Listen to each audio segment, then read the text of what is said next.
Empedocles is one of the wackiest characters in the history of philosophy. It's a rare philosopher who claims to be a god, and an even rarer one that raises people from the dead and cures a whole town of plague, all the while strutting about dressed like a king. He was well known for philosophy, medicine, theology, magic, and politics. On this episode of Living Philosophy, we're going to talk about the mechanistic world philosophy of Empedocles, and how this led him to conceive of a primitive theory of evolution.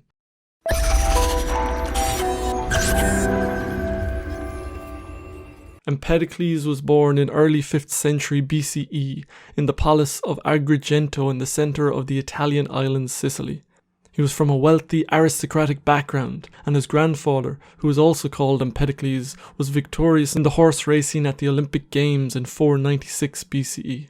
He was famous for many things, among them his generosity and his style of dress. He used to wear a purple robe, a golden girdle, bronze sandals, and a Delphic laurel wreath. In his 60 years he accrued quite a list of accolades. Aristotle credited him with the invention of rhetoric, one of the most important arts in the ancient world.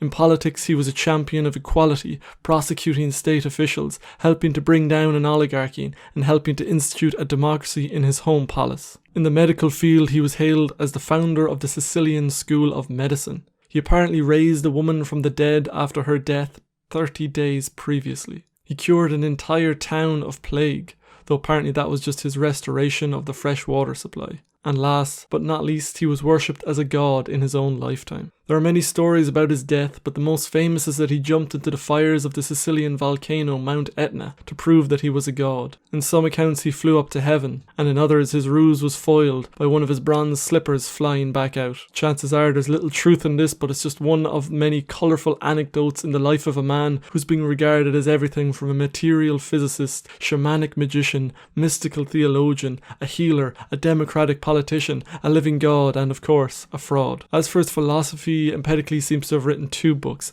On Nature and Purifications, though there's a growing belief that there may have been just one book, or that they may at least have been closer related than previously suspected. On Nature is his work of cosmogony and science, whereas Purifications contains his more mystical, Pythagorean strain of thinking, which is more about healing and magic than traditional philosophy. It's there that we find his Gnostic sort of beliefs in reincarnation as expiation for the sin of eating meat as gods, and hence his ardent vegetarianism. But today we're going to talk about his work On Nature. And the backdrop of this work is, as we've covered in the episodes on Anaxagoras, to do with the great challenge to philosophy created by the philosophical work of Parmenides. In a beautiful work of poetry, Parmenides laid out a philosophical proof that seemed to make an airtight argument that everything is one and everything is unchanging.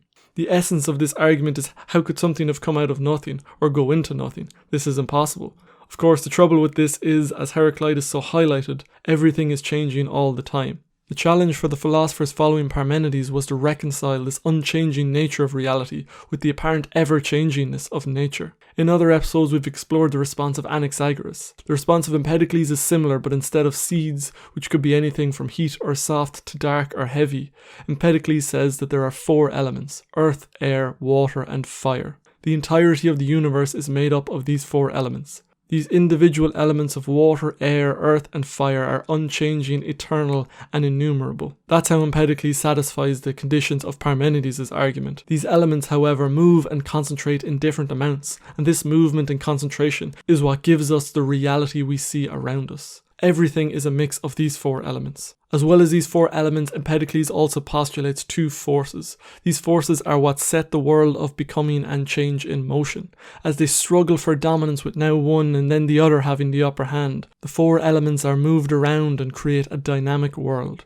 These 2 forces are called love and strife. Love is the force of attraction. It brings the elements together in harmony. Strife, on the other hand, separates the elements apart, causing them to seek their own kind. The struggle between these 2 forces for the dominance of the universe is cyclical. At one end of the cycle, love rules the roost and strife is excluded completely. Everything is all one spherical, perfect, undistinguished oneness, and while they are not fused into one mass, the elements are indistinguishable from the others. In this state, no matter or life can exist because all the elements are so melded into one. This is how Empedocles describes it. There, neither the swift limbs of the sun are discerned, nor the shaggy force of earth nor the sea. Thus, by the dense concealment of harmonia, is held fast a rounded sphere, exulting in its joyous solitude. As this divinest stage of love's hegemony begins to weaken, strife begins to grow in power and starts to separate the elements out until there is enough separation that matter begins to form and the world and life come into existence.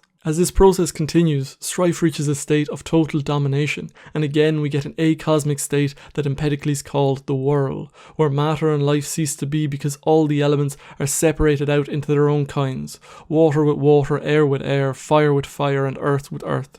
And then once again the dominance of strife begins to wane and love begins to grow in power, and we have once again the emergence of matter, the world, and life, and eventually this brings us back to the start of the cycle, where love rules the roost. So we have two extremes where one force dominates, but in between we get the space where neither rules, and that's where you get life. This is what Empedocles means when he says, "Double is the birth of mortal things, double their death." Of course, there is a difference between these two phases of life. One is leaving strife and heading towards love, and the other is heading the opposite way. According to Empedocles, we exist in the fall from love towards strife. He thinks of our present world as a joyless place where bloodshed, anger, and tribes of other spirits, of death and squalid diseases, rotting, and works of disillusion wander in darkness through the meadow of disaster.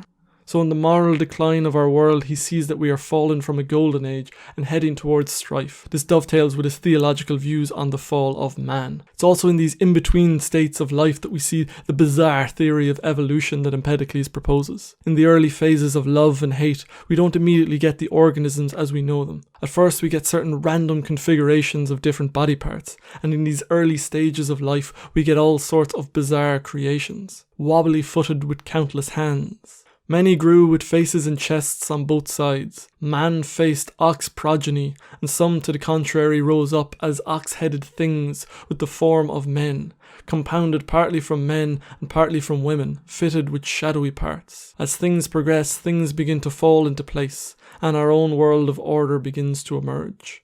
But when divinity was mixed to a greater extent with divinity, these things began to fall together. However, they chanced to meet, and many others in addition arose continuously. So it's not quite Darwin's on the origin of species, but it's pretty spectacular to see this early emergence of an evolutionary theory, considering it took a further 2 millennia before Darwin showed up with his version. Of course, rather than starting with an organism that evolves these bits as in Darwin, you start with the bits and they evolve into organisms. So it's a bit of a weird theory, but really fascinating all the same. So yeah, that's everything that I wanted to look at on this episode of The Living Philosophy. If you've enjoyed it, please subscribe if you haven't already, and I'd love to hear from you down in the comments if you have any thoughts, insights, or feedback. Otherwise, I shall see you next time. Thank you for watching.